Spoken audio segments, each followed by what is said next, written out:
જય ભવનાથ, હર હર મહાદેવ. જૂનાગઢમાં જ્યારે મિની કુંભ યોજાયું અને મિની કુંભની અંદર ખૂબ સારું મેળાના આયોજન થયું અને મેળામાં જ્યારે રવેડી નીકળી હતી, રવેડીને વચ્ચે ઘણા બધા એવા લોકોએ સાધુને ભેષમાં સાધુના કપડાં પહેરીને રવેડીની સાથે સામેલ થયા છે.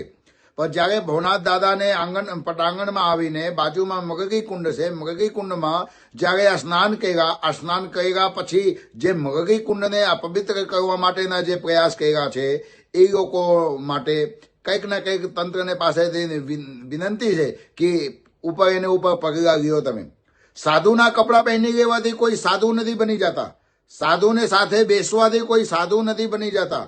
સાધુના કપડાં પહેરીને સાધુને ભેષમાં આવીને તમે બદનામ કરી રહ્યા છો અમુક જે ભજનાનંદી સાધુઓ છે એને. એટલે હું તંત્રને વિનંતી કરું છું કે આવા લોકોને તમે પકડીને એમને ઉપર કંઈક ને કંઈક જે જોગવાઈ હોય સજાની સજા આપો. કારણ કે સાધુ ભેષમાં શૈતાન આવી જાય અને શૈતાન આવીને સાધુ ભેષને બદનામ કરે એવું ના ચાલે.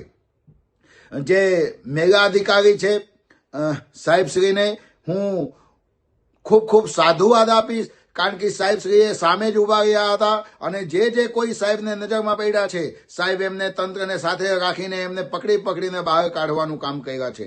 અને આ વખતના 2026ના મેળાને સફળ બનાવવા માટે જે અમારી ગુજરાત રાજ્યની સરકાર છે એમની ટીમ ખૂબ સારી વ્યવસ્થા અને ખૂબ સારી સહયોગ કર્યો છે અને તમામ સાધુ સંતોએ પણ તંત્રને ખૂબ સાથ સહકાર આપ્યા છે. પણ અમુક લોકોને લીધે આજે મેળામાં બદનામી થઈ ગઈ છે ને, એમને તંત્રને હું હાથ જોડીને પ્રાર્થના કરું છું કે હવે એ લોકોને તમે પકડો અને પકડીને એ લોકોને જે યોગ્ય સજા હોય એ યોગ્ય સજા આપો. કારણ કે મેળાને બદનામ કરવા માટેના આ જે ષડયંત્ર છે, મેળાને બદનામ કરવા માટેના જે આ કોશિશ કર્યા છે એ લોકોને સજા મળવી જ જોઈએ.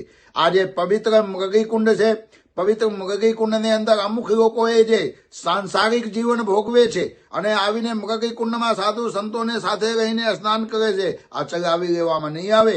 જે વરિષ્ઠ સંતો છે, વરિષ્ઠ સંતોની બેઠક બોલાવીને અને આવા લોકોને ઉપર કાર્યવાહી થવી જોઈએ અને કરવી જોઈએ. અને એની અંદર જે પણ કંઈ યોગ્ય પગલાં હોય કલેક્ટર શ્રીથી લઈને અન્ય ઘણા બધા અધિકારીઓને સાથે રાખીને આને ઉપર નિર્ણય લેવો જોઈએ.